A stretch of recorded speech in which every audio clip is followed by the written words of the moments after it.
ഭർത്താവ് ഉപേക്ഷിച്ച ആ പാവപ്പെട്ട സ്ത്രീ തൻ്റെ ഏക മകനെ നല്ല നിലയിലെത്തിക്കണമെന്ന് ആഗ്രഹിച്ചു.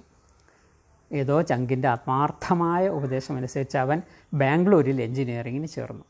2 വർഷം കഴിഞ്ഞ് അവൻ ഹോസ്റ്റലിലെ മുട്ടുമെല്ലാം എടുത്ത് വീട്ടിലേക്ക് തിരിച്ചു വന്നപ്പോൾ അമ്മ പറഞ്ഞു, എന്താ സംഭവിച്ചതെന്ന്. അവൻ പറഞ്ഞു, ആ കോഴ്സ് എനിക്ക് പറ്റിയതല്ല, കോളേജും എനിക്ക് പറ്റിയതല്ല, എനിക്ക് ശരിയാവില്ല അമ്മയെന്ന് പറഞ്ഞു.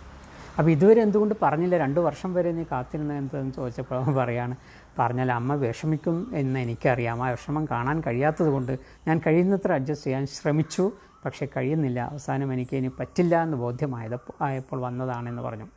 നോക്കൂ, അറിവുള്ള ഒരാളുടെ ഗൈഡൻസ് സ്വീകരിച്ചിരുന്നെങ്കിൽ ഇങ്ങനെ സംഭവിക്കില്ലായിരുന്നു. നാം പല കാര്യങ്ങൾക്കും വിദഗ്ധരുടെ ഉപദേശം തേടാറുണ്ടല്ലോ. അസുഖമായാൽ ഡോക്ടറെ കാണുന്നു, വീടുണ്ടാക്കണമെങ്കിൽ അതിൻ്റെ വിദഗ്ധരെ കാണുന്നു. ഓരോ ഘട്ടത്തിലും ഓരോ കാര്യത്തിലും വൈദഗ്ധ്യമുള്ള ആളുടെ ഉപദേശം, ഗൈഡൻസ് നാം സ്വീകരിക്കുന്നു. ഈ കാര്യത്തിൽ എന്താണ് ഗൈഡൻസ് സ്വീകരിക്കാൻ പലർക്കും മടി.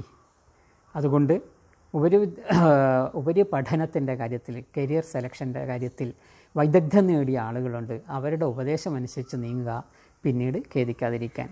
Thank you.